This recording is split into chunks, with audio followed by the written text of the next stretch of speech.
Now, moving on to something very interesting. Something which has caused a lot of controversy. That's how you say it?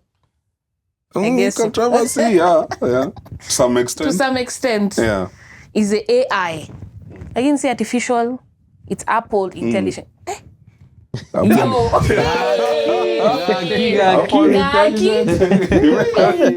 Every time. The kissing me just. The Nyasuguta. Hey. You also good time to cut it. Anyway.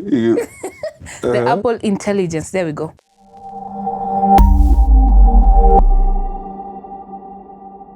Hi guys, welcome back to another episode of the Lead series. I am Cheryl, I'll be your host for today, and I'm joined with Thomas Ayuaki. Yes, karibu sana. So guys, today we have a very exciting topic to go on. Actually, it's more of a reaction and to get opinions. With the latest Apple WWDC event that actually just happened on, was it June 10th? Around June 10th. Yeah. Yes. Mm-hmm. And it was actually quite exciting, especially for us here at Grayspace Studios as Apple users. Yeah. It was very exciting, and I felt like it has brought so much more into the space, or rather the ecosystem of Apple. And for me, I personally enjoyed it. But also I want to know, Tom, how did you feel about the whole event, how it started? Mm-hmm. How did you feel about it? Because I know you watched it live. Yeah.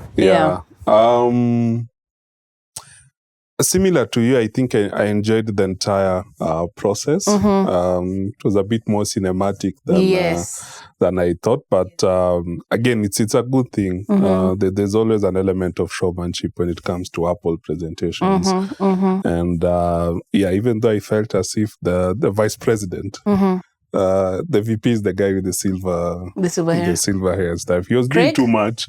Oh, they're jumping around. Jumping around here and there. He was doing too much, but I guess that's just part of the presentation. Otherwise, I really enjoyed it. I think there was a lot of insightful stuff that they talked about. Mm-hmm. And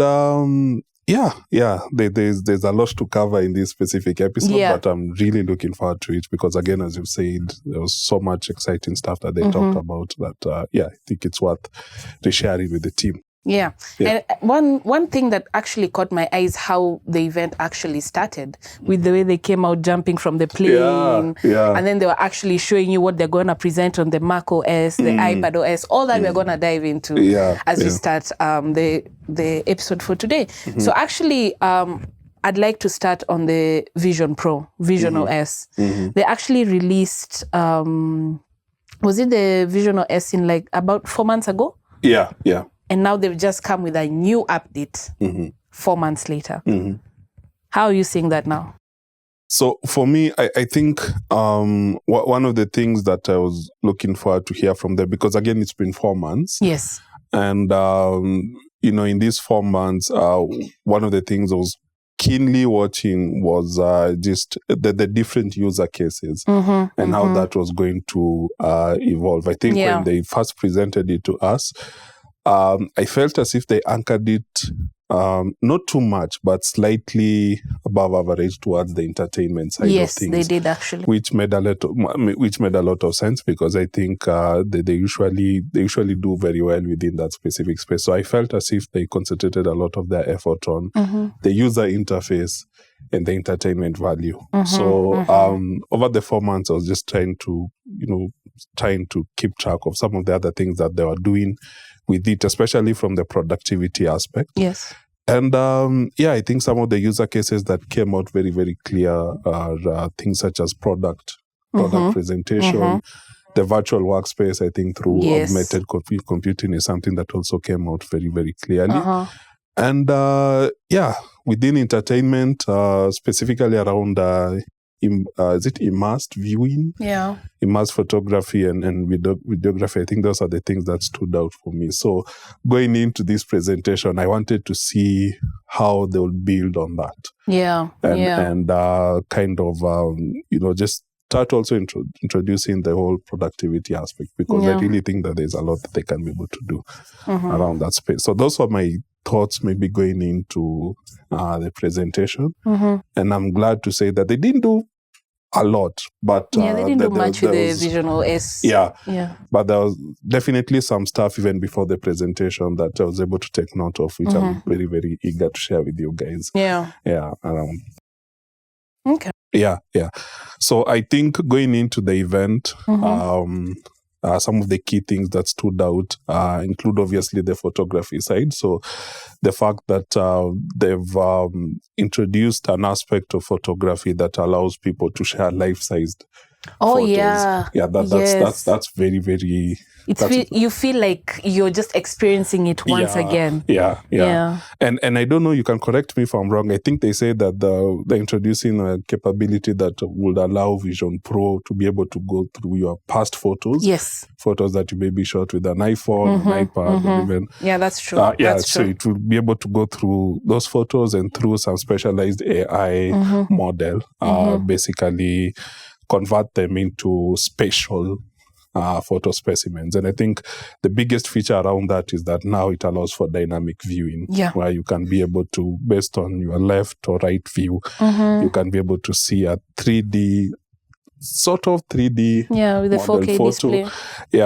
Which for me, again, if you are a big fan of photography, even if you're not, you know, just being able to see that quality of photography, I think, is something that stood out for me a lot. Still within the space of photography, I love the share play feature. I think that's also something, especially with the Mac, right? The share play feature for me, actually, that's on the virtual display. Virtual display, yes. The share play feature was more to do with being able to share your montages with friends or family that are maybe, some distance away from you. So and you feel like tuko hapa pamoja tunaongea. If you are sharing with your relatives who are maybe in the US or in Uganda or TZ, whatever. So the ability to be able to share. And montages are very personal. Kitambo, by there, I never used to think that it's something that would take my time. But once I started getting those notifications, like here's your montage for December, January, for the end of the year and stuff, I started realizing, but there's a way that they curate those photos to really reflect what happened within a specific period of time, that I think if you can be able to share that in real time and have conversations with people who are maybe a bit far from you, I think that can end up being a very good feature for them. The only slight issue I have is the 3D modeling. I don't know what you thought about that. You're not seeing the person who you share with is not necessarily being presented in for lack of any better word, in their real format. It's almost like a 3D model. That's why for me it was a bit iffy. But the feature itself is still good. I agree with you. It felt more AI. I mean, that's what they're trying to bring now with this new model that's coming up. But it felt more AI, and I feel like they were trying to bring in a personal aspect where you can actually feel like you're like talking with this person one-on-one. But I think they tried, actually. I'll give it to Apple. I think they tried with that type of feature on the Vision Pro. Shared photography for me, that's cool. You can imagine maybe if you went to Nyali, coastal, all these other areas of the coastal region, and you have like 150 photos that you want to share through a montage. I mean, there's a user case there. So outside of that, there's few changes to maybe the way we interact with the user interface. So previously used to have maybe for you to be able to like activate the user interface, you'd have to kind of raise your neck or your head towards a very specific and uncomfortable level. But at this point in time, it's an easy hand gesture, something around. Just tapping. Yeah. I love that. I love that. So I think the thing for me that stands out, and the thing that I've been tracking around the sub-theme of, is this thing worth it in 2024? Yes, that's even what I wanted to ask you. Yes. It's just the movement. How am I navigating with this user interface? You've seen those videos of people exaggerating its navigation. Ule mtu anatoka kwa gari alafu iko songa. Now it's so simple. So, just a tap. I think a big part of why I would like to buy this thing eventually. It's just in how easy it is to use it. How am I navigating? Am I bringing too much attention? Because by the way, the thing as it stands already brings attention to you, because you can imagine uko tao umevaa hiyo hizi vitu magogos. Mtu anafikiri umevaa gogos. So it's kind of key for them to work on, you know, the user interface inside in such a way that it's very, very simple and very, very organic when you're using it in public or even in spaces such as a studio. So, and I think they're making that effort slowly by slowly to be able to get to that point. So apart from activating the user interface, there's also some stuff around being able to activate, to access the control panel. I believe it's still within the hand movement, maybe slightly towards the left or right side. I wasn't able to really keep track, but again, just slowly by slowly working out how you can be able to interact with it in an organic and efficient manner. I think those are some of the things that we saw really standing out from there. Yeah. And I feel like they are actually not doing too much. But for you, you've just mentioned that you'd like to buy it. Na ukinunua hiyo kitu ni kama tutatumia pia pamoja. Because I need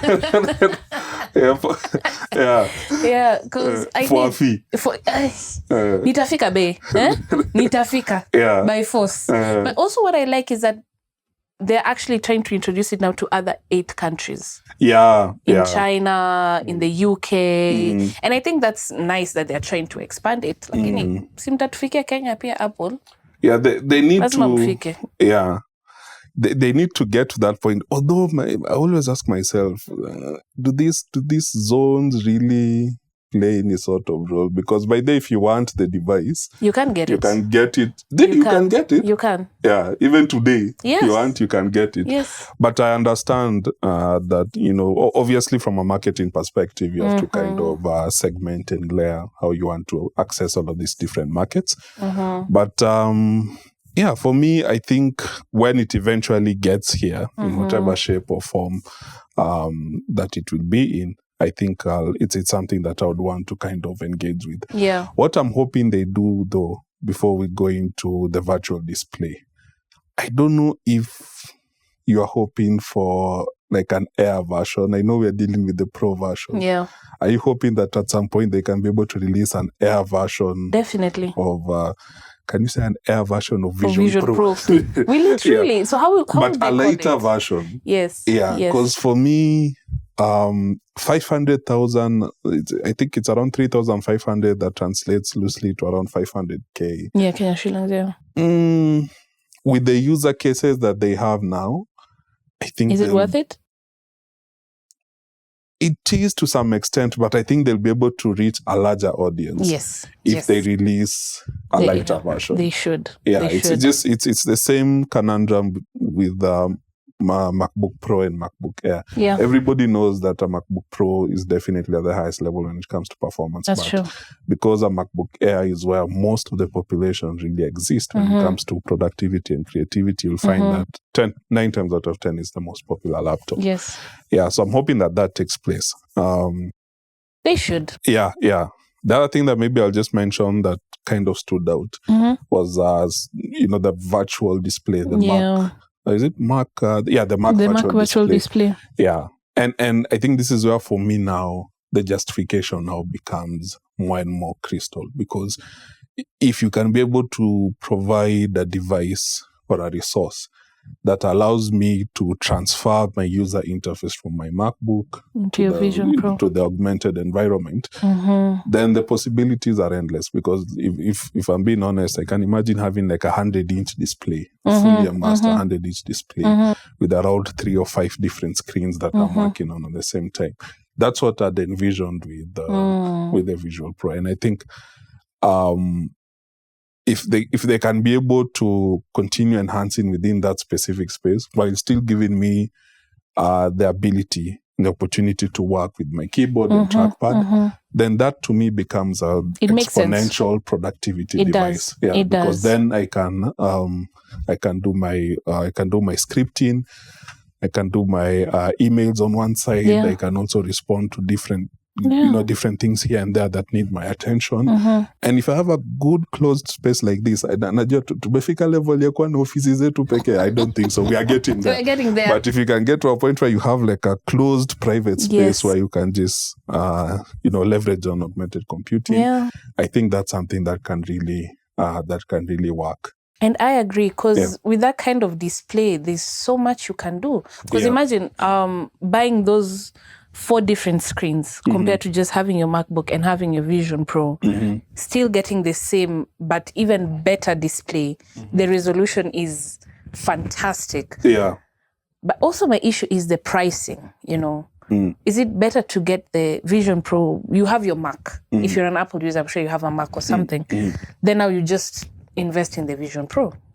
Which one is cheaper? Buying the 4 screens, then connecting, or buying the Vision Pro?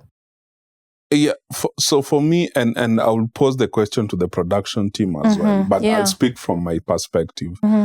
I think the reason I love, or the reason I fell in love with spatial computing, is the ability to just integrate it within your space. I think where I struggle with the continuity, because that's essentially the feature you're talking about, is, if you also have too many different OLED screens that you are trying to focus on. You have an iPad here. You've seen how my workstation usually is. I have my MacBook here, I have an iMac here, and then have an iPad. So it takes a toll on you, because if you work there for like 3 or 4 hours focusing on all these different screens, then, you just get to a point where you start feeling a bit uncomfortable. So, and obviously there's the budgetary side of it, where it's, okay, you've bought an iPad, you have a MacBook, and you have an iPad. All of them in total can cost anywhere between 600 to $1 million. Yes. Kenyan shillings, because again, these things are not cheap. So if you are telling me if I was to choose between the two, then if I already have a MacBook, I don't know, I might be slightly swayed towards looking at a Vision Pro. So would I. Yeah, but they have to work on their productivity aspect, because for me, the only thing that makes sense to me at this particular point in time is if I'm using it as a productivity tool. I love the entertainment value of it, but they have to really work on their productivity. But maybe we can hear from the other team as well, as videographers and sound engineers. I don't know how that makes sense to you guys. Do you see it as something that you can be able to use, or do you still feel that having multiple OLED screens would be the best way to go? For me, specifically, when it comes to maybe editing, I still prefer the multiple screens. The reason why, it's because I connect like several screens here. I'll split, like, this will be where I'll view the window of maybe where the project is. This is where the mixer or the editing part will be. And then at least now I can know how to navigate it. And then, I don't know, but actually I've been thinking about that, about how comfortable, how long can I stay with the Vision Pro as I edit. You see, I've been trying to figure it out, because I'm like, I can stay on the computer while I'm editing a certain project, like almost, let me say even almost 8 hours just editing. Yeah, that doesn't work. But now, just imagine now having that, the Vision Pro on, and then you're for 8 hours. Even I don't think even your eyes will allow you. But and actually, sorry to interrupt. The battery life is 3 to 4 hours. It's 3 to 4 hours, even with the additional battery model. It's 3 to 4 hours. So I get where you're going. So for me, I'll still prefer the screen, unless maybe in future we see what more they will integrate.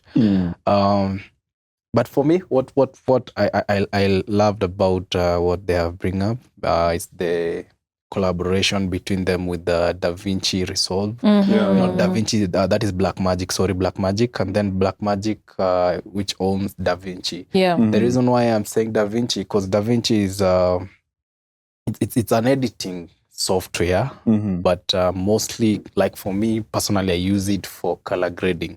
It's a high-end color grading software which is used even in movies and stuff. For me, I use it for color grading. So the reason I liked it is because maybe after I'm done now editing on my screens, since now we have said in terms of battery life and the duration of having the Vision Pro on, maybe after I'm done editing on the screens, now I can maybe do some few retouch and then now go to the Vision Pro. Yes, see that's what even I was output, thinking. the output of how it looks, and then now maybe do some few tweaks here and there with the They mentioned they had an app called, I think, Vimeo, if I'm not wrong, that you can use to kind of stream some of the projects that you have. So yeah, I think that makes sense. There's a place for it somewhere. It just depends. As you've said, for you, I think you'd like the consistency of editing for a full 8 hours, which is fine. But you can use it at the tail end of your workflow. And to review and maybe, the thing that I wanted to ask Cheryl, Ian, though, I wanted to push this to Ian, is maybe just his thoughts around them agreeing or deciding to work with some of the more common or general professional cameras to maybe design a specific lens that facilitates special photography. I don't know what your thoughts are on that. I can say about the known as spatial. Yeah, it's something amazing and Where great. did you get spatial? Yeah, spatial. Sorry, I'm just making fun of you. Special. It's special. It's special. Not special. Special. It's special. Special. But, and the spelling of it is SPATIAL. Yes. Yeah. Yes. The spatial computing. It's something amazing because it's just something. It's integrating the space and occupying the space around you, and it's making you feel immersed on what is being previewed. And on about the special photography or videography, it's something great, but it's not that really commercial because it's something maybe you can interact with it if you are doing something that it's more of 3D or 2D. And it's amazing when it comes to create such type of content because I don't think there's one that's ready on the market that's being used outside of I think iPhone 15 Pro and Pro Max and now the Vision Pro. I think this camera, it's a Canon. I'm forgetting the series itself, but I think that's the first one. The R series, the R7 camera. So the R7 also can shoot such type of videos and photos. And to me, I find it amazing and something great. And it can be helpful outside here to create commercial things, some type of videography, some content that will just make you feel immersed on the video or something you're seeing. Because when you're viewing at the same time, it gives you the space. You're seeing the object is here. The sound effects also it's still there. It's like you're fully immersed on it. And it's something. Have you ever seen I don't know it's which country. They have created a sphere. A huge sphere. Is it in Disney World? It's in Disneyland. I'm not sure. I can't remember the name. It's something close to that, and it's a whole 360 room where you experience the video and the audio at the same time. So it's like you're having the Pro and you're in such a room, all alone, but you're still experiencing a wider display, a wider feeling together with it. So to me, together with also the editing time, the editing suits. And where you can be able to shoot also something with the iPhone 15. I think it's been included. It's been included. It's something you can create easily. And also, I wish ningekuwa tuna hizi Vision Pro. You can feel like the way how this content will be created. It's so amazing. And to me, it's a plus. So I think for me, Cheryl, as I pass it back to you, in summary, for me, I think I love the updates. From an entertainment point of view, I think with is it immersed viewing, some of the things that they've talked about, like introducing 8K viewing, 8K viewing, 180-inch sort of view. I think those things are amazing. The user interface, I think, is something that stands out, continues to stand out for me. So as long as they keep on working within that space, I think it will be good. And just around virtual viewing, the Mac virtual sort of setup, I think that can really help a lot. Where I'm at with it is that it's still a bit far for me in terms of relating it to some of the work that we do. I agree. But it's slowly making progress. It is. It's slowly making progress. And so maybe in 18 months time where we have a real hardware update, we'll be able to sit down and say, okay, now it's making sense. Yeah. But my expectation and my hope is that somewhere within the next 18 months or so, if we can be able to get a lighter version physically and also on the side of software, then maybe we can start seeing those use cases start to make sense for developing countries like here in Kenya. Yeah. There is one that mmesahau bwana. Daniel. Ile mimi nikibai na Toma bai tunaweza cheza chess, mimi nikiwa home akiwa home. Very important. Together. Yeah. Unasahau aje? Tunajua chess tu. Toma anamwambia check. Yeah. Checkmate. Yeah.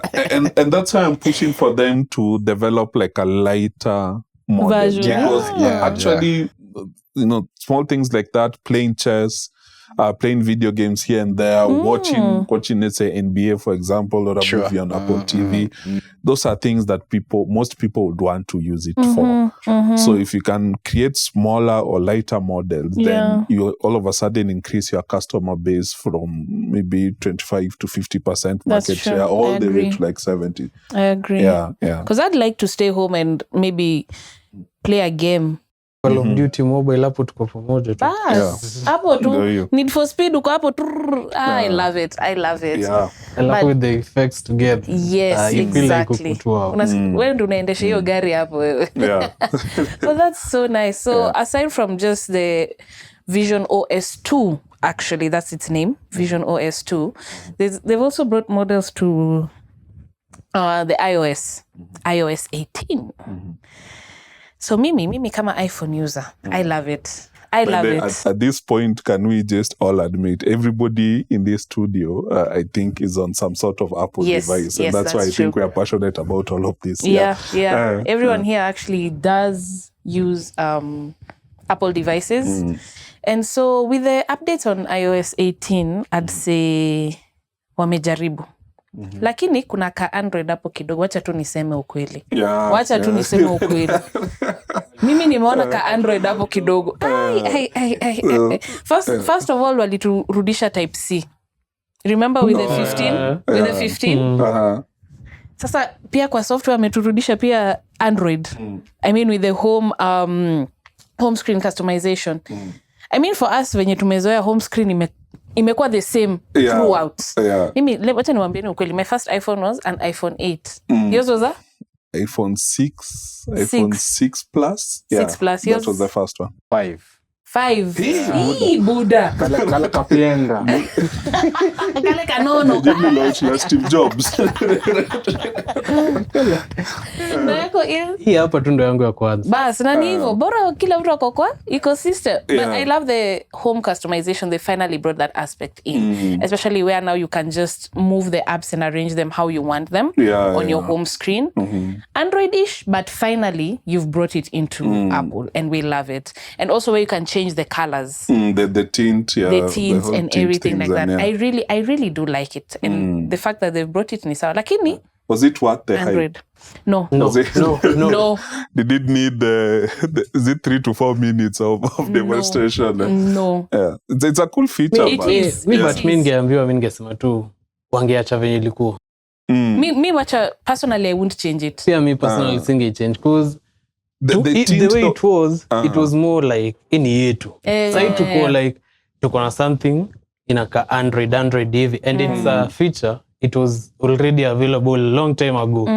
So I feel like wame integrate kitu ni ya kitambo but See, not quite the hype. I think it just depends, because for me, I may not be a fan of rearranging the apps and widgets, because I'm more than okay with the way that they've set up on iOS 17. But the dark mode feature for me, I think I like is something that feature, makes a lot of sense. That's something that I struggle with on other devices. I think it always looks okay. I'm hoping that they replicate something similar, and even the tint one, depending on the background image you have, if you can be able to match and slay huku na pale, then so I don't know, the arrangement seems it seemed overhyped for me, but the dark dark theme, the dark mode, and dark mode, Jesus Christ, pause. the dark mode and the dark and tint mode for me, I think those are things that you can be able to use. It's fun to kind of work with different colors. Yeah. And also the control center. Finally, they've given us the opportunity to change some things. Yeah. For me, actually, I will start with the, when you lock your screen, then there's a flash and the camera here. Finally, you can change it. Finally, you can change it. They should have overhyped that. Exactly. That one you can accept. That one, yes. Yes. Because it was only those two. Yeah. You couldn't change. Yeah. On all iPhones. So you can also, it's so easier now in the control center, when the updates come, on the far top left, there's a plus button there where you can just add things onto your control center. You can add control center groups. Yes, that's also kind of and cool, also the whole thing with switching into different controls, if I may say. Like if you just swipe up, you can go to your music, you can go to Apple TV if it's available to you. And it makes it so easy. And also here at the side, you just play around with it. So I think that's a really, really cool feature. Yeah. And then one additional one that I think made a lot of sense is just the ability to add third-party controls into the control center. We keep saying control center, but you get where we are going. Yes. The ability to add those third-party controls, I think, is also something that makes a lot of sense. So that, let's say, for example, if you've ordered an Uber, you can be able to kind of either cancel, text, So, it's a very elevated look at the control center. I love the fact that, as you said, you can be able to swipe up and see the different groups, the different groups that you want quick access to. And I think I'm hoping that hizo updates zifike kwa some of our older phones, because I think it can make a big difference in the way that we engage. They will actually. The updates are until the X. The updates are until the X. Until iPhone X? Yeah. So we are lucky. They still have a few years. It tells you a lot. Na hiyo ndio bado ikikuwa available huko. We are safe. Tasikia tu space. Na battery life inateremka. Tena umepanda tu. We are okay. For me, kuna moja yenye ilinibamba as much as they borrowed it from Android, but that one I've been asking for a while. Why can't they introduce this? That is locking your app. Hey. Locking your app. Yes. That one. Yes. Finally. That one I was like, finally. when you open, if you give someone your phone, they have access. They have access. But for Android, walikuwa wanajiprotect. The privacy. There was a lot of privacy in Android. And I like that they've brought it into Apple as well. Because the only locking feature, was generally just locking your phone. And also, kwa mapicha sasa, ndio watu walikuwa naweza, if you put your pictures on hidden, you are actually able to lock it. But before, it wasn't also like that. On your hidden photos. It's just an update that came, I think, last year, but either way, we never had that sort of privacy. And I like that they're introducing more privacy features. And aside from just locking your apps, bro, they've brought... You can hide. Can we just say, as men, as men, we are very happy exactly that Apple considered us. Honey, it's a two-way street. Wajani niwaambie. It's a two-way street. It's a two-way street. It's a two-way street. It's a two-way street. But based on risk mitigation. Based on what? Risk mitigation. Exactly. We are now in a position to. Because this is the thing with me. I'm a very big fan of, maybe by the way, I'm a very big fan of being able to keep what's mine. Yes. Thank you. Thank you. It's not that I'm doing bad things or anything of that sort, but kuna app zingine zenye zinaweza leta maswali. I want to be able to hide specific applications. Applications that there's in a modern. Me, I feel it was made by a man. That's all I'm saying. That feature, it was made by a man. And not just any type of man. Yes. Watu wenye wako kwa process ya kumaliza hiyo maneno. If you know, you know. Ya kusecure. If you know, you know. And generally we can say, with Apple, we are safe. We are safe now. That's it. Our data is protected. Our data is protected. Our messages are protected. So, by the way, and the funny thing, Cheryl, I was telling somebody that, by the way, people just assume that it's for guys who are maybe living a double life or anything. But manzi, these days, it's very, very tricky. You go to a conference, you meet somebody, mnaongea, mnasema, okay, let me share contacts, just on a professional tip or something along those lines. Na ule mtu mwingine elewi. All of a sudden, umekaa saa 3 wazee unakula dina mahali. Unapata kale that ominous hi. Tapa. Unaanza kuulizwa, okay, my friend. Sangapi? Hata imeingia saa 3. Leave alone hata hiyo. Like, hata si kitambo. Just juzi too. We were somewhere having a shoot and stuff, and then I gave my phone to a certain lady to take some photos of me behind the scene and stuff. Kidogo okay. As I was shooting, na unadema kwa pala ni scrolling tu. Niko wanafanya nini? Anaangalia nini kwa you see.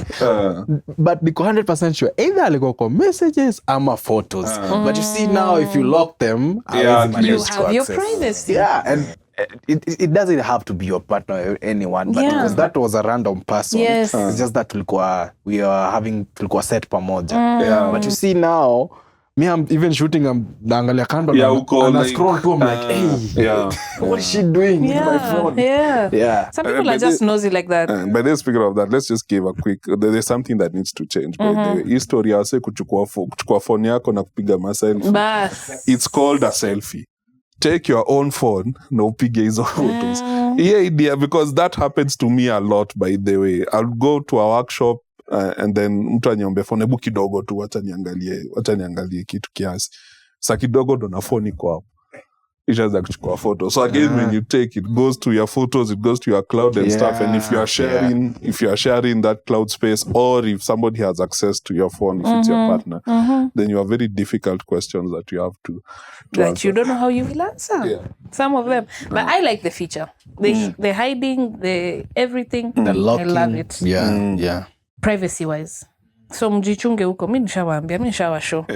Otherwise, kila mtu na mzigo wake. Kila mtu. But this still within that, there's something that they mentioned that's inapita watu wengi sana. It's the fact that even outside that, you can block applications from accessing some of your sensitive information. Yes. So again, especially in developing countries like Kenya, you've seen what some of these loan apps have been able to do in terms of just infiltrating somebody's space. So exactly. Yeah. And by the if there was any incentive to buy an iPhone, we are not promoting. By the way, this is not a promotion episode.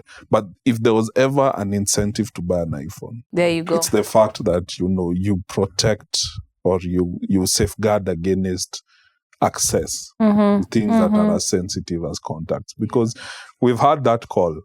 Either you've been on the other side or on the side where you are now being called to be told, well, bana, your wife, your brother or your sister, it's not a pleasant call, by the way, because before you even move away from the shock value of the entire conversation to now addressing what's happening.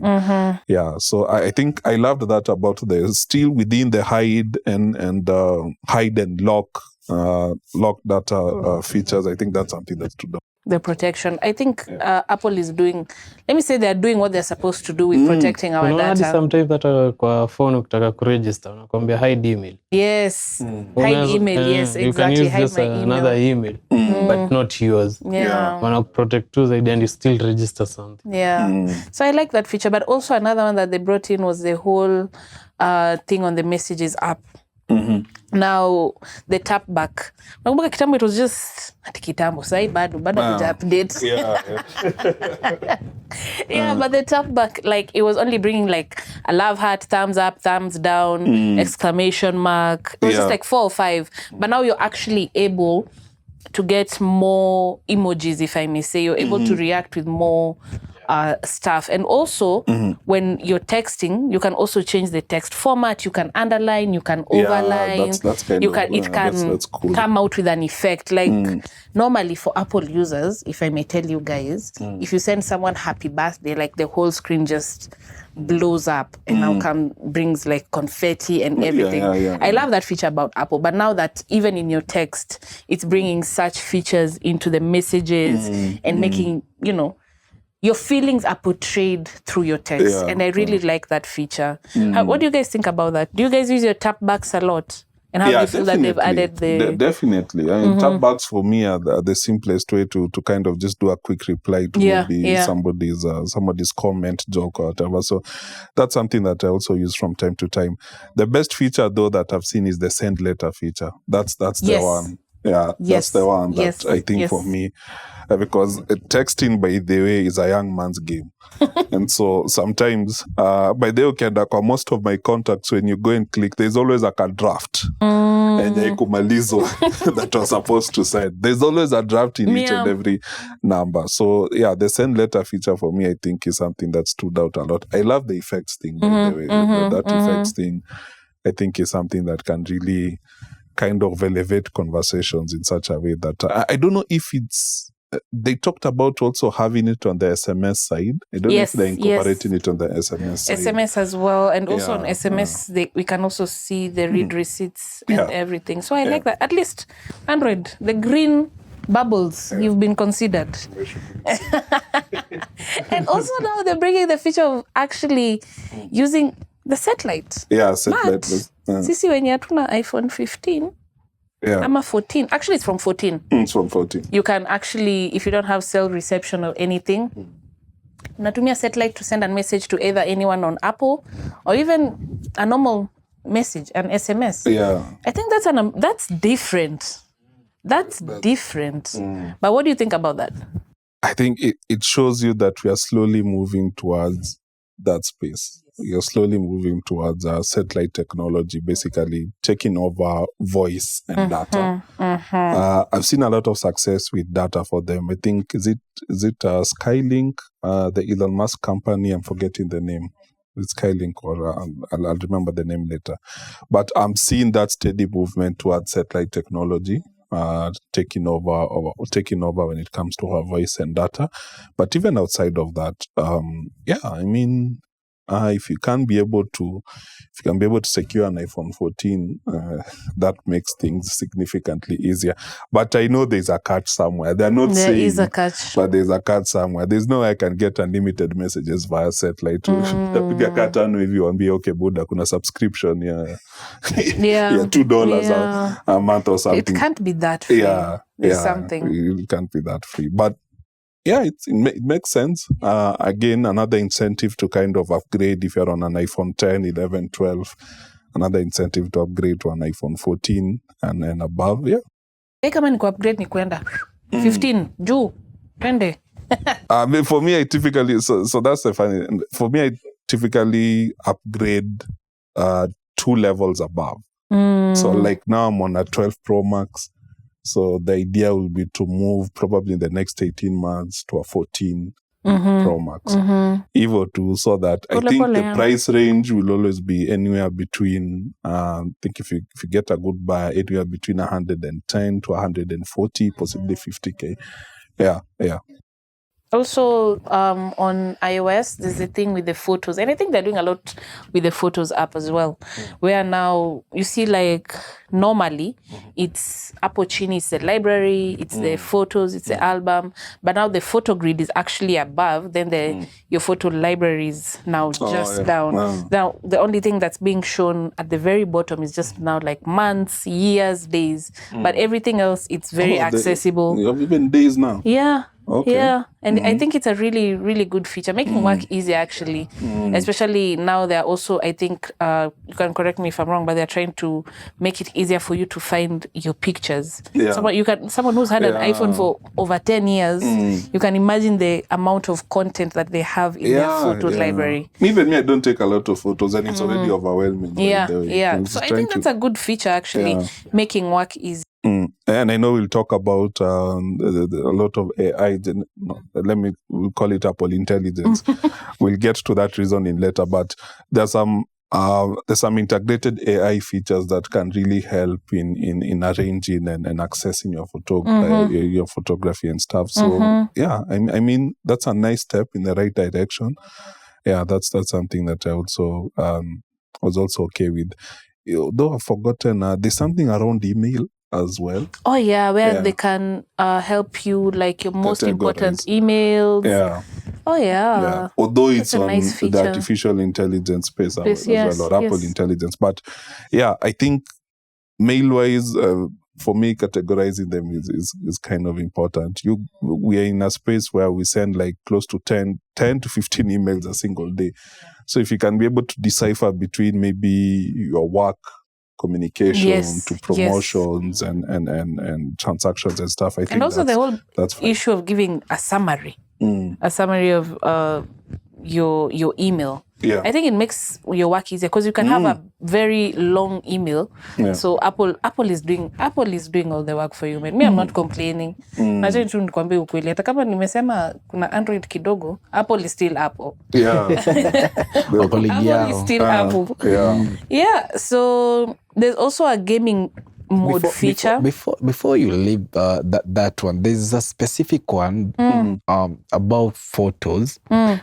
I think it's also in the iOS. It was about maybe you have specific photos of people, like maybe for you, Cheryl, for Tom, for my mom, my partner, and maybe I want to maybe send maybe like a montage or something. On a mom's Mother's Day. I want to text my mom and say you are my hero. You can go and select her photo, and then it's animated. And in a super, what do we call superhero outfit? Costume, yeah. Costume. And then now you can send it that for specific photo too. Yeah, that's on that the image studio thing. It's on one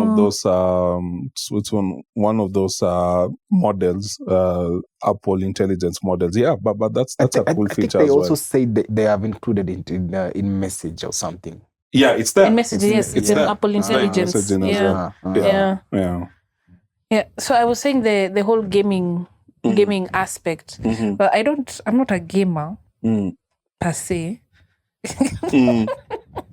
But I like a good game, like Need for Speed. I love Need for Speed. But they're bringing the whole aspect of minimizing background activity when you're actually gaming on your phone. And I like that.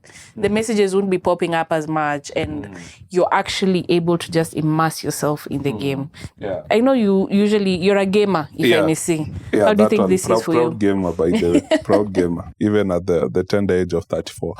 It never ends. Yeah.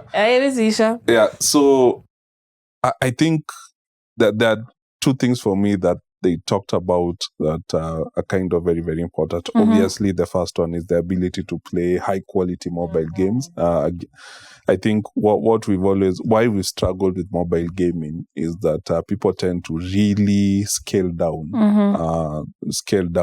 graphics and gameplay to be able to fit into, mobile operating systems. But what you're seeing from Apple is that they were, through their silicon structures and architectures, we are actually seeing games that are played in what you'd consider as traditional consoles being brought into mobile and still being able to play without any sort of, inconsistencies in ray tracing and also 4K display.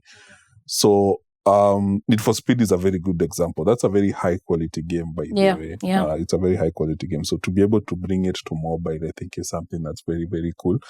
The thing that I've always struggled with is when it comes to sound, especially if you're using your AirPods. There's usually a lot of latency. So the voice is not as consistent as it needs to be compared to maybe what you're seeing on your screen. But I've heard they didn't talk about that a lot. Yeah, they just mentioned it. So in their release notes, that's also something that they've worked. Yes, so, they have. That needs to be taken care of. Something needs to be taken care of, as well as even the controller. Yes. The wireless game controllers. You always get a feeling, I think, when you're using other devices. I'll not name them. but those ones, the other ones. Yeah, you always get a feeling as if the feedback, the feedback that you're expecting from input that you're engaging with is not as quick as it needs to be. And in a game where you can drive a car to speeds of up to 340 miles per hour, yeah, you need something that's very, very sensitive to your movement. But nice step. It's a nice step moving forward. It actually caught my eye because I haven't played Need for Speed in a minute. But when they announced that, I'm like, maybe I can start with my phone. Then I just, improve as I go. It's a blacklist. Bas, that's it. A blacklist. Oh, NFS. Yeah, you can always tell. Funny enough, with Need for Speed, you can always tell which generation you went into. Anytime somebody mentions a blacklist, unajua tu hiyo ni Most Wanted. The Most Wanted. Best game. Yeah. I love which, that game. Which, by the way, it's probably the best Need for Speed of all time. It is. Yeah. In my opinion, it is. Yeah. Best Need for Speed of all time. If you get some time, for those of you who are listening, just go to TikTok and try and search for Need for Speed Most Wanted on crack. And then you'll see some of the things we used to go through as gamers. Nakwambia makarao alikuwa nakuja hadi nafika mahali ushaifuatwa na karao mpaka helikopta saa ila kufuata likaa gari. Hit level So that's the best part. Yeah. That's the best part. And I'm definitely going to nita-download your game ateni niwaambie. Leo usiku ateni ninawashow. Yeah. And by the games are very cheap in the library, in Apple's library. They're not as expensive. Most of them are free, but even the ones that you have to pay, it's not that expensive. So affordable. Affordability. Yeah. Yes. Also, you've just mentioned the thing about the AirPods.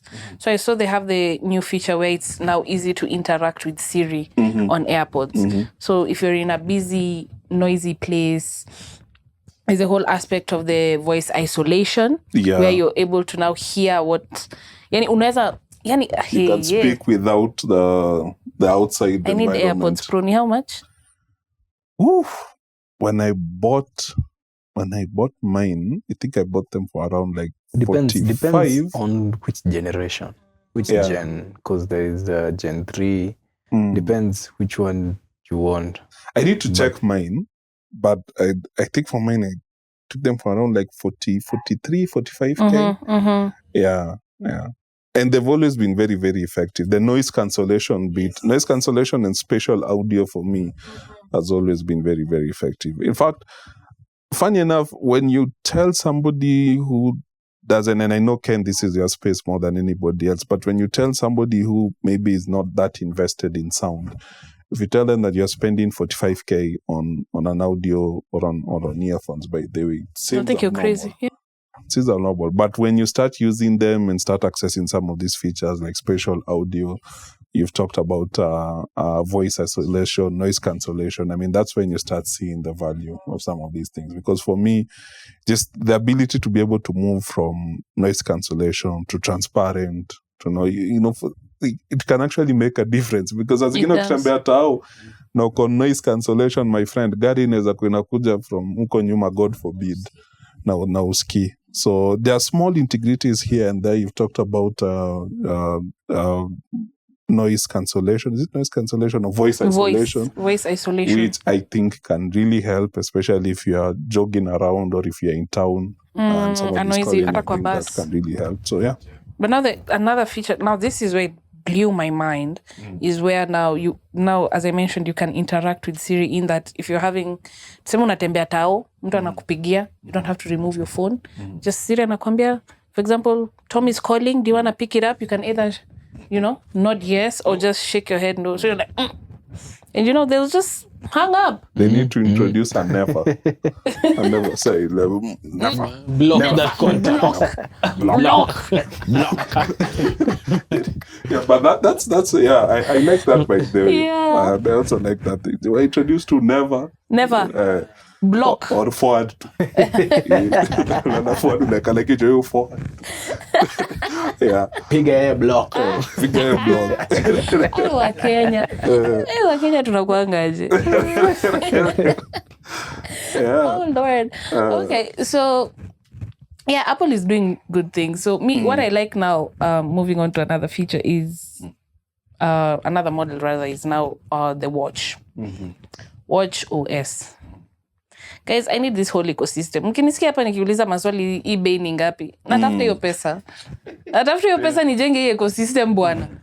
Because like as someone who's more involved in fitness, especially with the updates that they've brought into the Watch OS, where now if you're doing a workout, you can check the level of intensity of your workout. And now they've even added things like your age and your weight and how all these come together. But Tom, you're an Apple user. Yeah. Umeona? No. Oh, yeah. Yes, yeah. Apple Watch user. Yeah. So for you, how do you feel these new features are coming up, especially for in the fitness, in everything that's coming up? How do you see it? So just before I cover that, if you allow me. Yeah. I think for me, one of the things I asked myself before purchasing or investing in an Apple Watch was what exactly was I going to use it for? Because again, it might seem as if it's for vanity purposes alone, but I can tell you for a fact that it's not. Some of the things that I've been able to use it for, like, just being able to see text and notifications, tracking my health, which has been very, very critical, especially this year. And outside of that, just also being able to, get news or interact with news very, very quickly, especially if maybe you are in a matatu, you don't want to check your phone and you've seen maybe something that's interesting. You can do a quick read. And But I think what has been most important has been the health aspect. I've been on this journey of trying to make sure that I bring my weight a little bit down. If you haven't noticed it on camera, it's fine. The camera adds 5 kgs, 10 pounds. Yes. But it's been an interesting journey for me. And I think what has made it more fun is that it tracks what I do in real time. And the reminders. Yeah, and the reminders. So whether it's the distance I'm covering, the calories that I'm burning, the amount of time I'm standing, which is very, very key. You're supposed to stand at least once every single hour. And even just the elevation. You guys have seen me taking the stairs time and time again. It's not just about walking or running. It's also about how you're taking on some of the more healed environments. So that's what I mainly use it for. And it's played such a significant role to the point where I think in the last let's say 4 to 5 weeks, I've lost around 15 kgs. Oh, wow. Congratulations. And again, the biggest part of it is just being able to track and keep that honesty. So keep that honesty as you're doing exercise, because the watch will always tell you. As we speak now, I've burnt 326 calories. I've done 6 exercise minutes, and I've stood at least 6 times in the last 6 hours or so. I haven't even begun like the more intensive part of my exercise, but at least that shows me that I'm actively moving here and there. So some of the features that I think stood out for me are definitely the training load feature, because essentially what it does is that it puts together all the data that I've talked about: calories, distance, elevation, as well as just the amount of time you're standing, and then references that with your age, with your biodata, so age, weight, and all of that. And so once it puts that all together, it now tracks your exercise and how it's impacting your body, to the point of like on Monday, if you walk for like 4 kilometers, maybe you burn around 600 calories, exercise for like 30 minutes, and maybe stand 8 out of the 12 hours. So it takes account of that and covers it over a period, let's say if it's a week. And then from that, it gives you an opportunity to rate these exercises. So if you say, let's say like what you did on Monday and Tuesday, that's what you consider as being average, then anything that's above that, it will be able to take note of it, so that at the end of the week, you can see like your data on a graph in terms of how you've been able to exercise. So I think that's cool. And I think what's more exciting is that when you decide to purchase yours, we can be able to be sharing this data. So you can create small fun competitions that people can be able to kind of engage with. In fact, I met somebody when I was working in Sabaki. We've met like 3 or 4 times over the last week or so, and we were like, okay, can we find a way of sharing our exercise rings? So it's actually a way of keeping someone accountable as well. Yeah. And this is somebody who only spent like 10 to 15 minutes talking, but once we saw that we kind of have the same sort of ecosystems, we were like, okay, is it possible, apart from sharing contacts, is it possible to is it possible when you're najua, is it possible to also share exercise rings so that we can be able to keep track of what we're doing? And that's the fun thing about exercise, is that you can quickly develop a community and kind of just do it together. So outside of that, I think the only thing that I'll mention that is kind of cool is that they've reimagined the smart stack. Yeah, so that's basically it's their version of quick access to different apps and controls that you can be able to kind of interact with on the go. And so I think what's exciting about that is that that process has been automated. So for example, if I'm traveling, it can be able to through definitely different integrated AI models, it can be able to isolate specific applications or resources that you might need and place them on your smart stack. So, for example, if I'm in let's say we're in Spain, you can be able to quickly just automate a language translator, maybe Spanish to English, so that the moment you start engaging and interacting with people, you can simply just click on the control button and start engaging. I also saw something about the weather. Yeah, the weather as well. Especially if maybe there's some rain coming, it quickly just it quickly adds that weather the feature, the weather feature, the weather applet, so that you can be able to engage with it and see. It's bringing so much like onto a watch. Yeah, a watch. And can I even say, like, I feel like even when someone has the watch, it's a sort of a motivator, especially for someone in their fitness journey. Yeah, it is, because accountability is very difficult, by the way. Yes. And not a lot of people talk about this, but you also don't want people to keep telling you through verbal communication. I mean, hey, na leo umetembea Buddha. No, na nikome zembea kidogo. Sometimes it's a bit uncomfortable. So the good thing is that niwe na watch yako.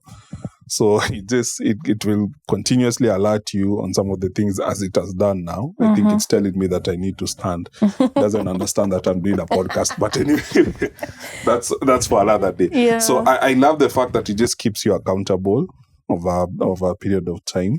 And then just the last thing that I'll mention before we move forward is, again, using the fitness app is present on your watch and also on your phone. So what I love is they've developed ways in which they can be able to simplify that information on the phone, so that even when you go to a doctor and you're sharing with them, your fitness journey, the amount of distance you're covering, elevation and stuff, it's easy for them to kind of go through and advise. Yeah, no more word of mouth. Yeah, receipts. Hakuna. Actually, Receipts. The doctor that I see, hakunanga word of mouth. Tunaanzanga na app, and then we now go into the other experiences. Yeah. Yeah.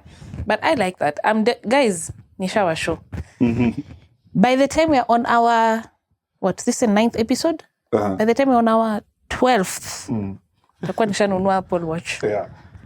But it's, and then the good thing is that there are different price points. Yes, so you don't have to buy the latest Apple Watch. You can maybe take it a few steps. You can. The SE models usually are very, very budget friendly. Anywhere between, I think, you can get a good watch anywhere between 35 to 40K, if I'm being honest.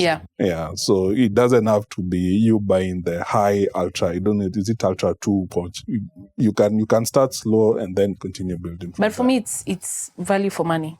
Yeah. Definitely value for money. Definitely.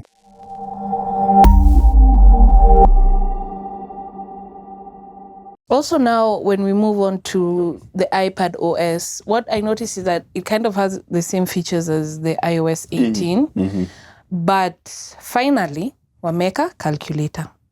Yeah. I was shocked. Sikuwa najua iPad haina calculator. Yeah. So if you want to use your calculator, you have to take your phone. You have to take your phone. Wow. And what I liked is that si calculator kama ya kawaida. Bro, if I had that calculator in high school, I would have gotten an A in physics. I would have gotten an A in physics. but you know, the thing that, just consistently surprises me with Apple is that when they realize that they're behind on something, they don't force it. Yeah, we've been complaining about them adding a calculator, even though in hindsight, now that it's there, apart from the math notes, which we'll talk about, but if you are to look at it just as an isolated case, there are very few moments in which you'll need a calculator on that user interface. And I think that's what they were grappling with. Do we want to just introduce a calculator because of the pressure and it doesn't make sense in terms of its place in the user interface? Or do we want to do it the Apple way and make sure that, it's first of all, it's innovative and it's new and it's leveraging on the hardware that we have. If there's one thing to learn about Apple, by the way, is that everything happens for a reason. Yeah. They don't just introduce, they knew that if I'm introducing a calculator, okay, what do I need to do? Let me make sure that whoever is using the calculator has an Apple Pencil. Yeah, make sure kuna Apple Pencil. Make sure that, kuna trackpad pia just in case. Yeah, and so I think they did something similar, and I started suspecting that they were going to elevate some of its pencil features. Yeah, they did. From the previous presentation that they had, because there was no reason for them to introduce an Apple Pencil Pro then. But you can see now, slowly by slowly, why that's becoming essential. Yeah, and now that you actually just spoke about the math notes, that is legendary. That is legendary. Yeah. Like you can just write your formula there and it just brings up the answer. Yeah. Even though you change your equation, it'll just, it's doing the work for you. It's doing the work. As anyone maybe who is in finance or an engineer or whoever, like Apple has actually done the work for you, and it's actually helping you, as even with formulas, with different stuff that you need, specifically on the math notes. I think that's different. That's different. Yeah. And the interesting thing is, by the way, I was reading about just some of the APIs that they had used. And I think what's very, very clear to me is that they integrated a lot of spreadsheet APIs into that space, because again, it's one thing to be able to have it, calculate simple equations. Maybe if it's a cumulative budget, that's one thing. I think it's a good feature, yes, but it's also very, very common. But the fact that it can also be able to work with complex equations, to the point where now, once you properly, articulate your equation or your problem, then it will always be able to take account of the variables. So, for example, if it's if you're looking at, maybe, let me just simplify. Let's say 50 times 20 over 100. That's a very simple equation. So, anytime I change any variable, anytime I add a different variable, let's say 50 becomes 70, maybe 20 becomes 30, it just automatically changes that. Those are very critical spreadsheet APIs that I think can be able to allow you to do math at a different level. And just being able to see that and see how it works, I think was very, very exciting. I want to test that though. Me too. Well, I'm not a mathematician, but we want to see. Yeah. We want to see because... Is it really worth it? Is it really worth the hype? Yeah. And now what I've actually thought about is they brought math notes. Do we need the calculator really? Do we? So you see, this is the tricky Yes. thing. The math notes is an extension of the calculator. And for you to really use the math note, you need the Apple Pencil. That's why at the beginning of my statement was that everything happens. It would have been so easy. Let's be very honest. A calculator is not maybe the most complicated application that these guys have.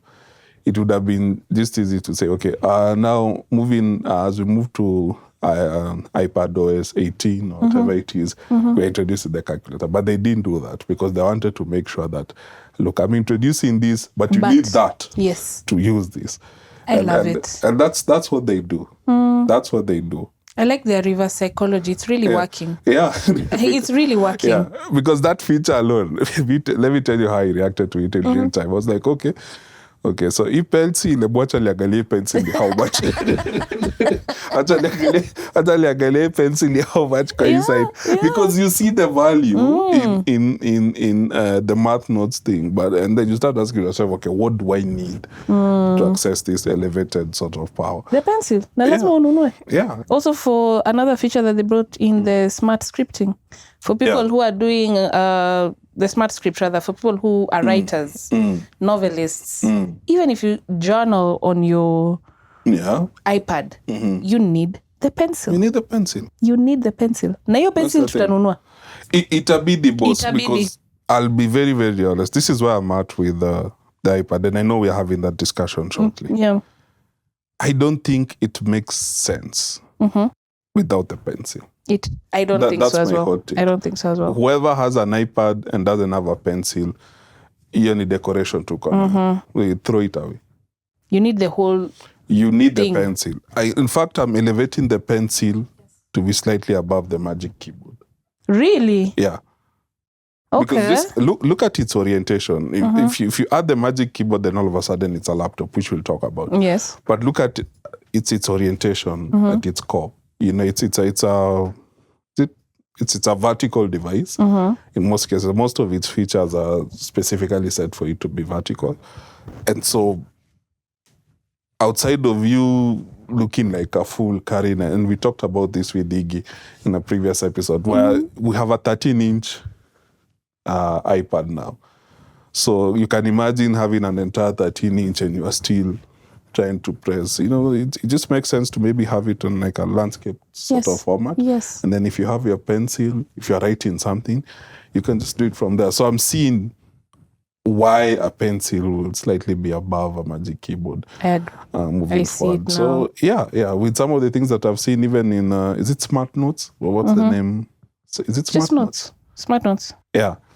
Some of the things that I've seen there, it's going to be probably one of those essential extensions that you need. Yeah. Like buying an iPad. And I think it's making work easier because there's also the spelling check. It fixes your mistakes. Yeah. And rubbing is so easy. You don't have to, go tap something. You just scribble on top of what you wanted to erase. And it's so easy. Guys, mi nawaambia mnunue hizi vitu. And it's not even promotional content, but you can see the worth. You can see the value. Yeah, because even taking notes. Taking notes is changed. For me, I'm still in school. I don't know if you're still covering, but even when you're in class, I try and look at that versus typing.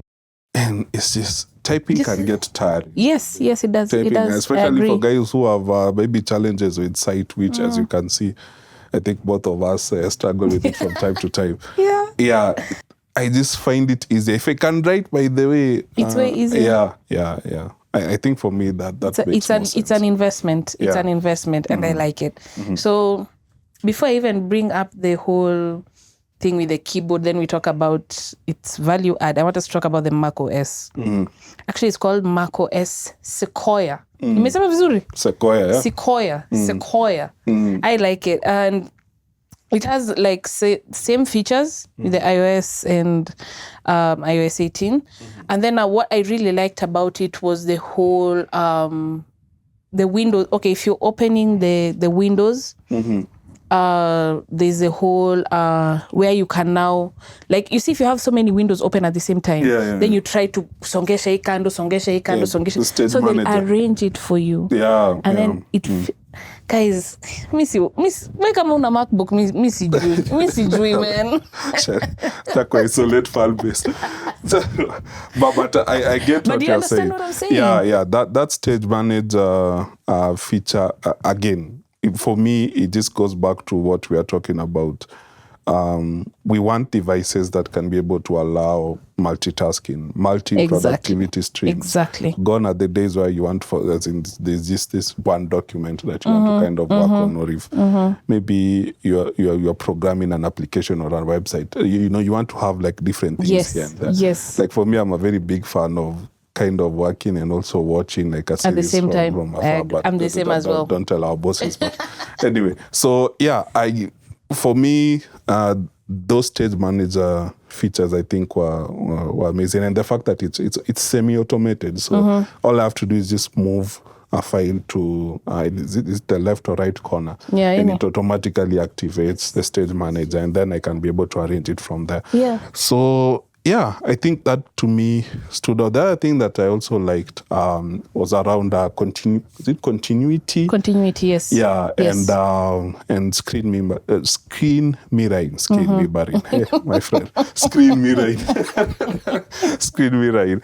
So yeah, continuity for there you me. Go. Continuity for me. The reason why I think it's an important tool in modern day workstations. Again, as I've said, it goes back to why am I investing in an ecosystem? You want to make sure that you're able to do 2 or 3 things at the same time. At the same time. And I know men don't multitask. We do to some extent. So I love the fact that now I can be able to create an environment where I can have my stuff be extended to my iPad and to my mobile phone as well. I like that. I think if you're somebody who's working on multiple projects at the same time, that creates an environment for you where you can be able to kind of just have those screens almost play that role of being able to allow you to track stuff in real time. Some of us work with even bots, for example. We create marketing bots that would want to kind of allow us to share content or products or services, and you want to see how it's doing that in real time. Because part of your bot is that you also want it to be automated with its replies. So you want to track how it's doing that as we are doing your other things at this other side. So continuity is always something that I've always been very, very lucky to have. And so to see it being able to kind of move into the other devices, I think is something that's awesome. But the biggest thing here is the screen mirroring, the mobile screen, the iPhone screen mirroring. Yeah, that to me is the one that I think is going to make a big difference moving forward, because I think you've been in situations where sometimes you're like, okay, sasa simu iko wapi? Yeah, so being able to just kind of have a, a virtual graphic user interface of your phone. That's, by the way, it's very, I don't want to say realistic is not the right word, but it's a picture, it's a perfect picture of your phone, presentation of your phone. Yes, and all the apps can be accessed. It's fully interactive. Yes. So I think that's a cool way of kind of, especially if you don't want too much interruptions, because I think with some of us, once umeshika simu hivi, that scroll of death will take almost an hour to get away from. So the fact that you can have that on this other space, check quick notifications here and there, and even something that I saw was kind of cool is that you can edit on Final Cut. Yes. And then just immediately take put it on your phone. gallery and then interact with it from there. So again, enhanced productivity. Yeah. That's what macOS was trying to address. And they've done it. And they've done it to a very high level. Yeah. How would you feel about how do you feel about that feature actually, Ken? Because you guys are people who are always editing. You have projects. Yeah. And then instead ya mtu akusema ebu nitumie hiyo kitu, you know, how that how is it making feature, it easier for you now? That feature actually niliona ita make work easier and efficient, especially your part yenye mmesema, like there's a part that I saw, like you even grab a photo from your phone that you have already shot on phone. You don't have to have your phone there, but with the iPhone mirroring, you just grab it from your phone, drop it on the Final Cut, and edit, take it back, post, or even you can just post it there, because hata ukiwa with your MacBook, you can still access your phone there and do all the stuff there. Actually, mimi ikiwa poa sana. Ikiwa poa sana. Me, I think it'll actually make our work easier. What you saying here at Gray Space. Hata without forgetting, our Mr. here anashinda kisahau simu huko. Anaanza kumbuka, kuna kitu unahitaji kwa simu. Anaingia kwa he can just access it now with his laptop. It's not even here alone. Me, I forgot. If there's one thing that's out of my entire ecosystem, if there's one thing that I don't care enough about is my phone. It's just a necessity. So at least with that, it will make your work easier. Hata si lazima ushinde ukiendea kila time. Simu yangu iko wapi? What about you, Ian? How do you feel about it? I find it's something amazing and nice to interact with, especially kwa tu like all in one. Tu kona tu hapo hivyo. You can work kama ni staff na deal pia na work hivi, sharing vitu kwa client ama nini. It's much easier because ikiwa tu like transferring from lazima nitoe kitu kwa laptop from the Mac ndo ni transfer hapo hivi, hiyo process pia yuko nagging saa zingine. So direct transfer hapo tu. Then another thing ni ukiwa na simu hapo inaisha moto. At least unaweza access kila kitu tu hapo hivyo, like uko tu hapo hivyo, hakuna za movement mingi sana. Unaweza access phone hapa, you can do your work there. So integrating system yake. And another thing what I like is maybe someone is asking themselves like, okay, now your phone is on your laptop. So how does your phone look? It's locked. Your phone is locked the entire time. It's important to note that by your phone is locked the entire time. And you've hidden and locked the apps as well. just in case. So, as we mentioned, your security is still there, but you can use it easily on your MacBook. And I think that's where now they got us. Now, if I can bring it in, if I may ask you if you would buy the iPad, because if you buy the iPad, the keyboard, the pen, that comes to about $2,000 at the very least. Then you buy a MacBook. A MacBook is approximately the same price. About the newest model. Let's say between base models go from, I think, 1,000 to, let's say, 1,800. Yes. Yeah, if it's a Air and Pro model. Yeah. So which one would you prefer? Let me start with Tom. Which one would you prefer now? Would you buy the whole, let me say now, the iPad ecosystem with the pen and the keyboard and of course with your iPad? Or would you just prefer to have the MacBook? So this is the funny thing. At the beginning of the year, this wasn't a conversation. It was MacBook. Definitely a MacBook. Yeah. And even up until we did the other episode, the iPad episode, which I think we did almost like a month ago, I still didn't see how the iPad will surpass the MacBook. But with some of the things that they've done, like, for example, something that maybe a lot of people are not talking about, and I know we'll highlight it on on Apple Intelligence. My God, that name. Right? On Apple Intelligence. But the fact that the iPad moved from M1 to M4. Yes. A month ago. About a month ago. Shows you that there's a concentrated effort towards ensuring that an iPad is considered as a premium computing device.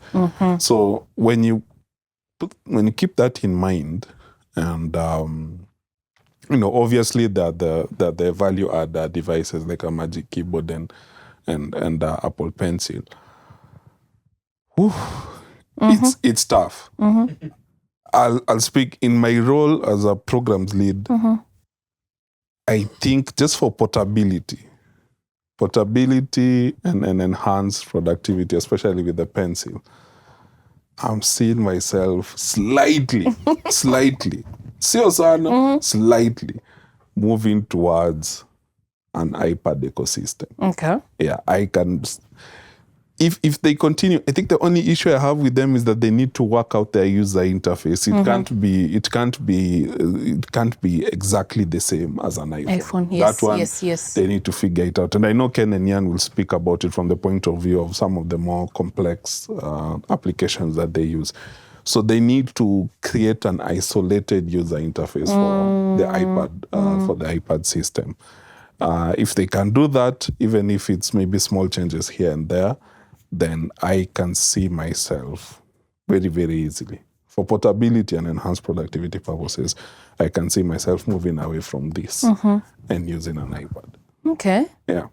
Now, I want from a creative perspective, Ian, how are you seeing yourself, what are you seeing yourself using? The MacBook or the iPad, especially as a creative, you're editing day in, day out.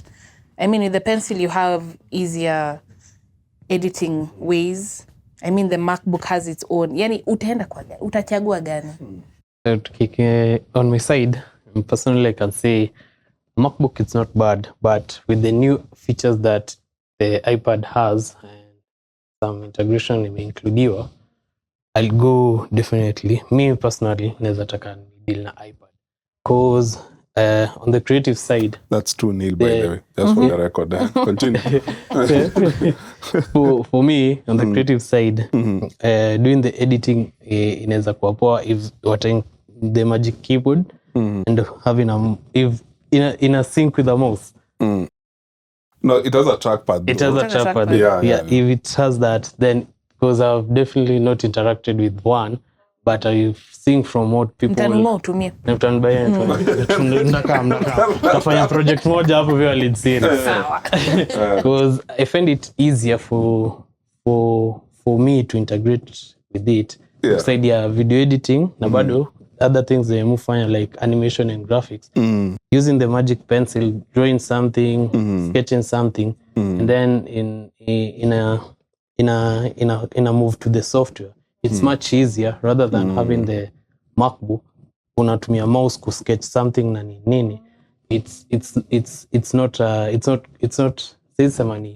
something good because there's a tool that designers use just to sketch for doing either 2D or something motion graphics, just to design something clean.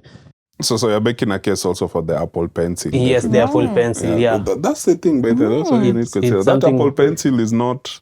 It's not a joke. It's not as minimized as people think, by the way. Yeah, so me, on my side, on the creative, it's make and deal with it.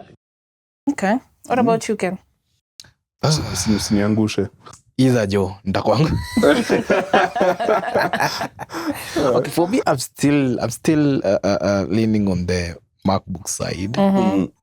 Reason being, one of the reasons is because for what I do, like super dependent, like something compact, like something vitu kubwa. Yeah, soundtrack or because of everything. You know, sometimes you struggle, especially when you want to switch maybe from the mixer and the where the recorded parts are and stuff. So there's that struggle.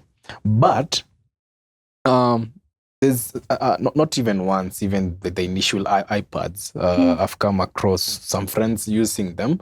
Like you connect maybe your mixer. Like for example, there's this day, kitambo sana. Yeah, you guys, munajua used to kata inajua vunja mifupa meno ikiwa. So those days, there's before I knew some of these stuffs. There's this artists walikuwa wanatoka majuu. They were coming to Kenya. CC Winans. I don't know if you know CC Winans.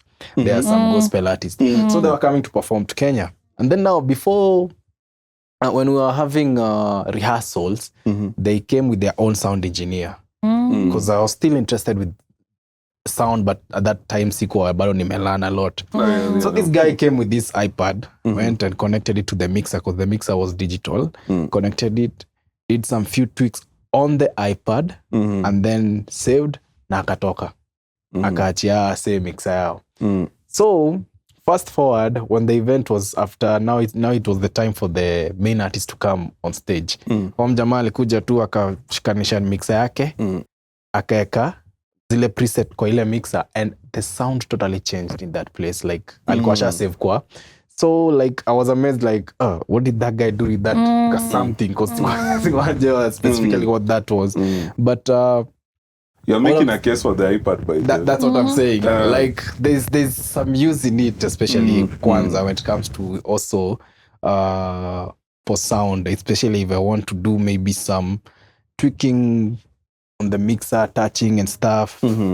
But niko 50-50. Wacha niseme hivyo. It's one of those things I think we need to test. Yeah, niko 50-50. We need to, even if it's not necessarily that high end thing, or that high end model, sorry, we may need to test it maybe with a more budget friendly sort of setup. And just see what makes sense for, because even for me, I've tried it before. I remember there was a time somebody lent me the Magic Keyboard, and by then it's very effective.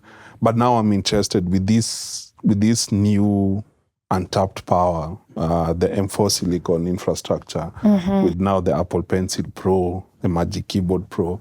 I want to see now how that can work. Because by then you've made the point.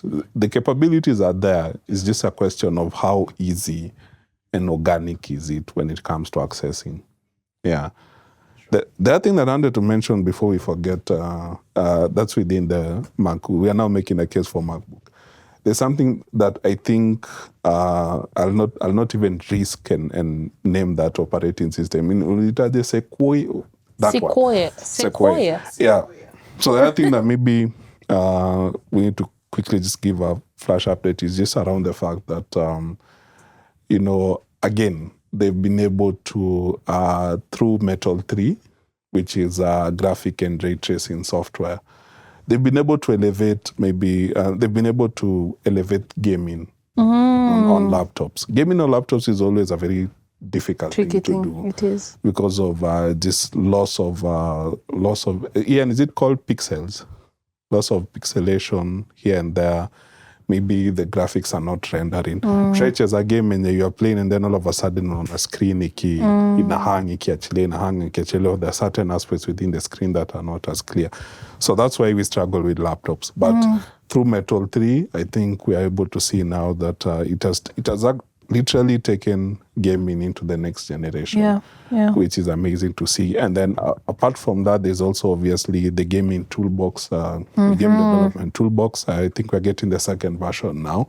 And it might not seem like a lot, but I think one of the things we'll be exploring over the coming months is whether Apple is making a play on gaming. Because I have a feeling with some of the different conferences that we've attended virtually, they seem to be slowly gaining on that gaming space. And with the partnership that they have now, but if there was ever evidence of this now being a strategic move as a company towards gaming, is that they partnered with Ubisoft. Ubisoft is one of the biggest gaming studios in the world and have one of the most popular games in Assassin's Creed. So the fact that they have a direct partnership with these guys shows you that there's a future in gaming. And that they're working towards, from an API and a development tools point of view, they're developing these things that people can be able to use.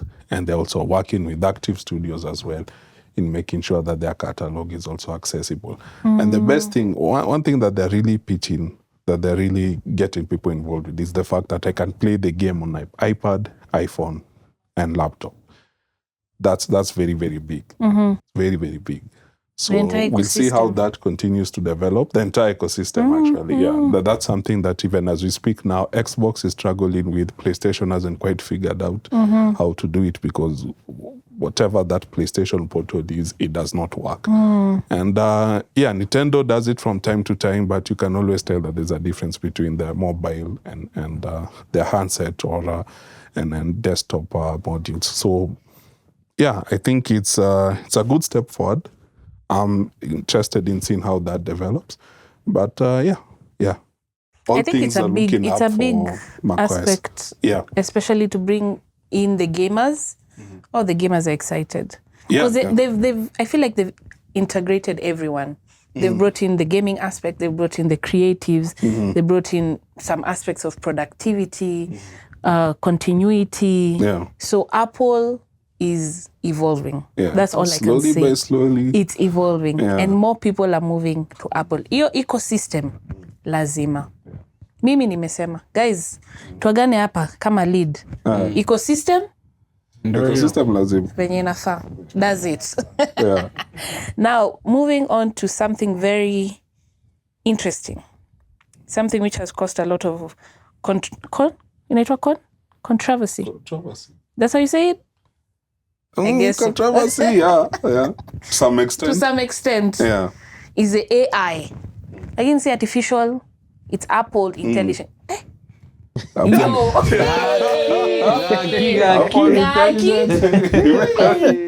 Every time. The kissing me just. The Suguta. Hey. Suguta we talk at. Anyway. The Apple intelligence. There we go. Yeah. It's a mouthful, by the way. It is. Yeah. It's a mouthful. And they've refused to change. It is AI. You see how they got us? Like, it's still AI, but it's not artificial intelligence. Yeah. Apple intelligence. And that's the thing with me, because a few things that I think some of the other podcasters noticed. Somebody like MKHB already noticed that. By the way, they didn't mention AI throughout the entire first hour of that particular keynote. They didn't mention AI even once. Yeah. I think the closest they came to mentioning it was when they were talking about generative models. But they didn't mention AI. So that was definitely by purpose. And then when they now moved into the presentation, they even failed to mention artificial intelligence and just moved quickly into Apple intelligence. So as somebody who had a keen interest in watching the keynote, at the very beginning I started wondering, okay, what's the problem? Why don't we just name it artificial intelligence? It's what people know. It's what people are comfortable with. It's what's best for business. But now, when they started now going through the presentation, some of the things that they talked about from a capabilities point of view, from an architectural point of view, the security aspect, that's when you realize, okay, there's no way this is, it's not your typical artificial intelligence model. This is slightly a bit different, which are some of the things that we want to cover very, very quickly. But what I know for a fact is, if you haven't watched, go back and watch it. But even as we go through it, you'll realize exactly why it needed a name change. Yeah, because for me, I think some of the things that they talked about, for example, some of the things that they talked about, like personal intelligence, and integration into all mobile devices. It being one that's been developed for us, yes, and not for everybody else. I think that's why the Apple intelligence thing came in. Yeah, so it was interesting to see that come into fruition, but. On the first thing I want to address is probably on just the integration into all the devices. So, I think going back as far as 3-4 years ago, one of the things I think we kept on asking ourselves as a technological community is why is there so much processing capabilities in these new silicon chips? We talk of M1, M2, M3, and M4. And I'll be very, very honest. Even for somebody like Ken and Ian who work with a lot of processing power, I don't think they even go close to 30% of what an M1 silicon or the M1 infrastructure and architectural chip can be able to do. So we kept on asking ourselves, why are you giving us all of this power? And you update it every 12 to 18 months. And now I'm realizing that this is the reason why. Because a good percentage of it was supposed to now be able to provide that infrastructure for Apple Intelligence to be able to work in. Because integrating it into all the devices essentially means that I don't have to be online to access some of the tools. We have writing tools, we have image processing tools, we have, is it Gmoji? So all of these tools are internally, they are internally stored in these silicon chips. And so having that, I think, was something that was very, very interesting and exciting to hear, because finally we now start seeing why we are moving through these M chips as if it's, within 3 to 4 years, we're already at M4. Some of us are still at M1 and we are very, very comfortable. So that begins to make a lot of sense, because now, Cheryl, for you can be able to access all of these generative AI models within your device. And obviously, some of the things that brings out is, it's secure. It's Apple standard, so you are secure, you are safe with the data that you are accessing and sharing, which is very, very important, believe me or not, especially with some of these things some of the challenges that we are facing in integrating this into our work life. Most of it is around security and privacy, 100%. which they've been able to kind of put together. So the integration bit, I think, made a lot of sense to me. And the fun thing about it is that obviously there are certain limitations with integrating an entire generative AI model into a device. But the best thing with what they talked about is that in cases where maybe your task needs a little bit more context and has a larger result base that maybe what it can be able to provide internally, then through this technology that they're calling private cloud compute, you can be able to still work with external servers. Still within Apple, you can work with external servers to be able to now allow them to take on that task through now your cloud, your private cloud compute account, and share with you these resources on a secured end-to-end type of engagement. So again, it's generative AI, but it's within what they believe is a safe environment. As even you can see, like from what Tom is just talking about, like you can see why it's Apple Intelligence and not artificial intelligence. Yeah. So I think those are some of the things for me in terms of processing and architecture. That's whilst they started taking that sort of direction in explaining why they consider it as their intelligence or our intelligence. I think for me it started making a lot of sense, from there. So I'm excited to see. Obviously, they haven't been released yet. There's still a lot of stuff that they're going to talk about as they continue to improve it and continue to also release other silicons moving forward. But from an architectural point of view, I felt as if that was probably the best idea that they came up with, because it would have been so easy to just say, look, Copilot is doing this, Gemini is doing this, so let's just fit into that box and see how we move from there. But they say, they've already done to it. Design our own. So I think that to me, I think stood out quite a lot. And then to the capabilities. I mean, some of the things that they mentioned. I mean, writing tools, those one most generative AI models have. So there's really no reason in us trying to address maybe some of the features. Obviously, there's proofreading, there's rewrite, which can be very cool. I love rewrite because it can be able to convey different types of context. And for some of us who have challenges in expressing ourselves in an organic and moderate manner, you can be able to try now the rewrite thing. So, if, for example, if you're sending an email where I'm asking you, hey, Cheryl, did you give me a report on this? If it's coming out a little bit more angrier in terms of tonnage, then you can be able to kind of clean it up and stuff. So I liked that. The proofreading, I think, is always important, especially for grammatical and spelling issues. And then the image generation thing. I don't know what you think about is it the Gmoji? The Gmoji. Yeah, as a Gen Z. Does that appeal to maybe the way you communicate? It does actually, because now I can just write flying squirrel. It'll create for me what I have written. I love it. It brings out in layman terms, it brings out the child in me. Because now I'm having fun with this emoji that they've brought up. And I think it's quite interactive, and it's different. It's very different, especially with what they've done with the emojis and all.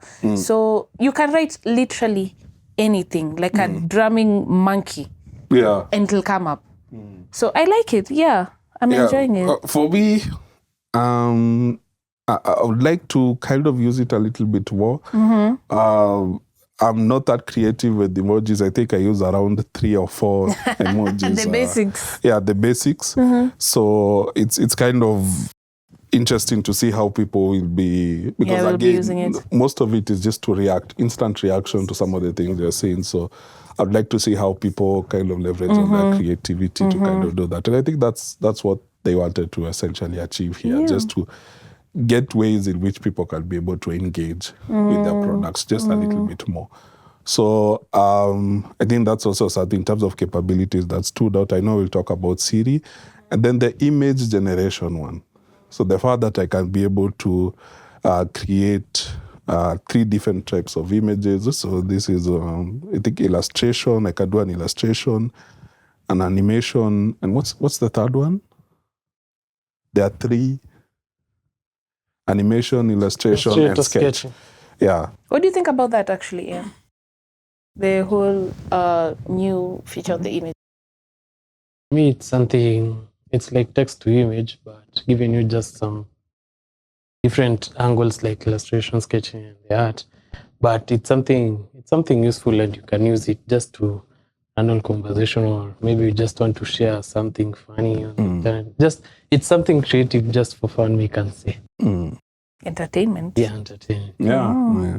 And I like the fact that I can just be able to quickly, like, just quickly design something. I'm in the middle of maybe like a document, and I can put together a sketch. I don't like putting real images in documents. You can it put a always sketch, looks a bit weird. At the same time, it also, for people who do script writing, can also help you like draft a storyboard. Just to create a storyboard out of the image, something that you really want to create on film, something commercial. You can storyboard something, then just go and shoot what you have on your artboard. It's something good also in the creative space. Yeah, then so another thing that they talked about that was also cool was Siri. So again, most of these things, I won't spend too much time talking about them because Siri, ChatGPT,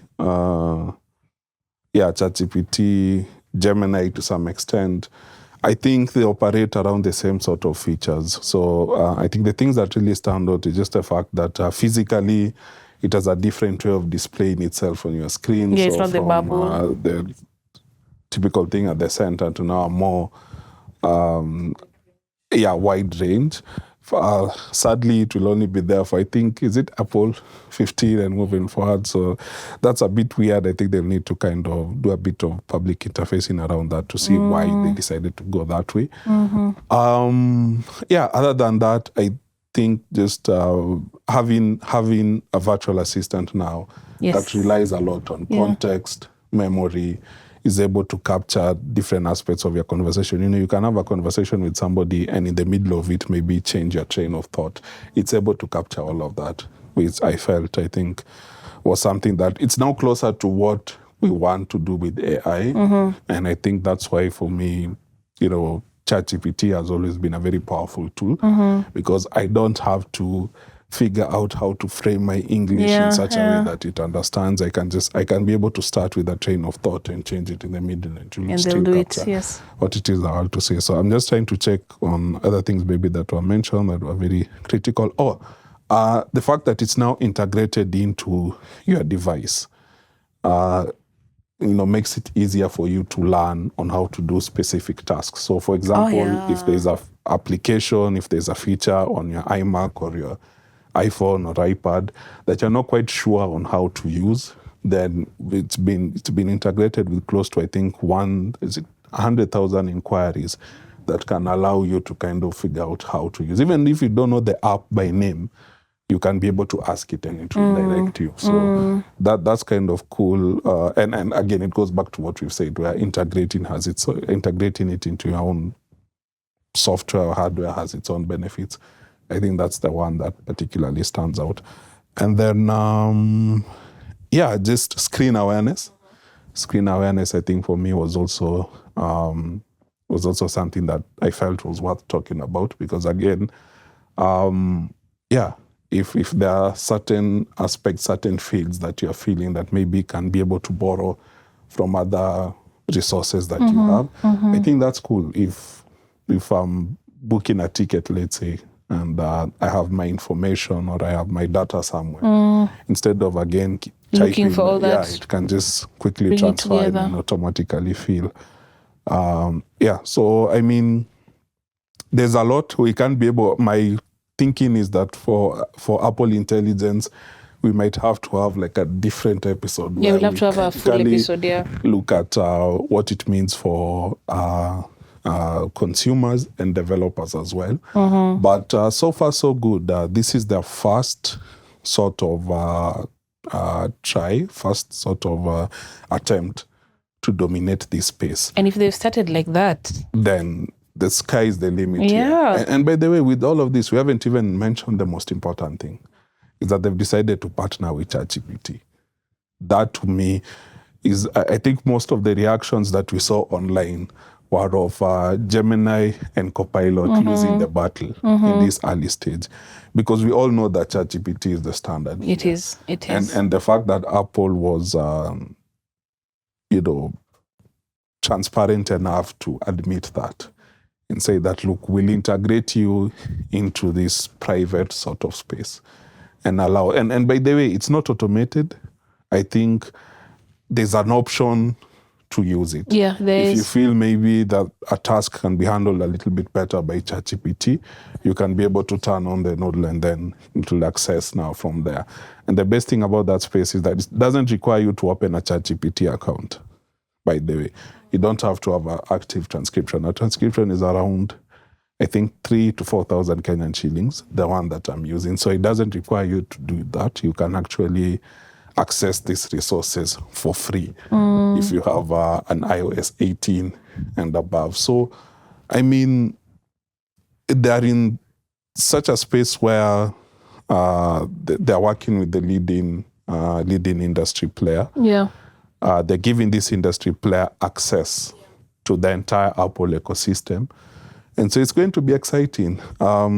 We thought maybe Copilot was making strides, especially from a productivity point of view.